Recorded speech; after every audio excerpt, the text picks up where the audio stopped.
ભાવનગર ખાતે રજનીભાઈ કનાડા ફાઉન્ડેશન દ્વારા આજે સવારે 8:30 થી લઈ 12 કલાક સુધીમાં 20,000 ફૂલસ્કેપ ચોપડાનું વિતરણ કરવામાં આવ્યું। મોટી સંખ્યામાં ગરીબ અને મધ્યમ વર્ગના વિદ્યાર્થીઓએ તેનો લાભ લીધો।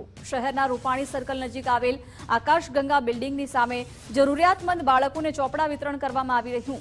સિંગલ વાલી ગુમાવેલ વિદ્યાર્થીઓને વિનામૂલ્યે 10 ચોપડા પણ આપવામાં આવ્યા। રજનીભાઈ કનાડા ફાઉન્ડેશનના આરતીબેન સોની કનાડા છેલ્લા ઘણા વર્ષથી અનેક સેવાકીય કાર્યો કરી લોકોને પ્રેરણા આપી રહ્યા છે। હું માર્કેટિંગ યાર્ડેથી આવું છું।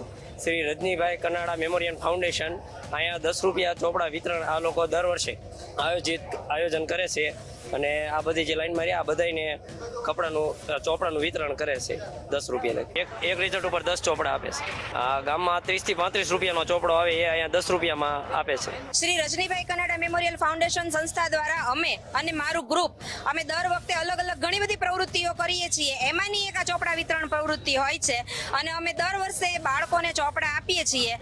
આ વખતે પણ અમે 20,000 ચોપડા છપાવ્યા છે અને એક બાળકને 10 રૂપિયાના ટોકન દરે 10 ચોપડા એટલે કે 100 રૂપિયાના 10 ચોપડા એમ અમે ટોકન દરે બાળકોને આપીએ છીએ। એક જ દિવસનો કાર્યક્રમ હોય છે। સવારે શરૂ થયું છે, ચોપડા પૂરા થશે એટલે પ્રોગ્રામ પૂરો થઈ જશે અને અમે 20,000 ચોપડા છપાવ્યા છે। હેન્ડીકેપ માતા પિતા હોય કે હેન્ડીકેપ બાળક હોય અથવા સિંગલ મધર હોય જેના ફાધર ન હોય એને અમે ફ્રી ઓફ કોસ્ટમાં ચોપડા આપીએ।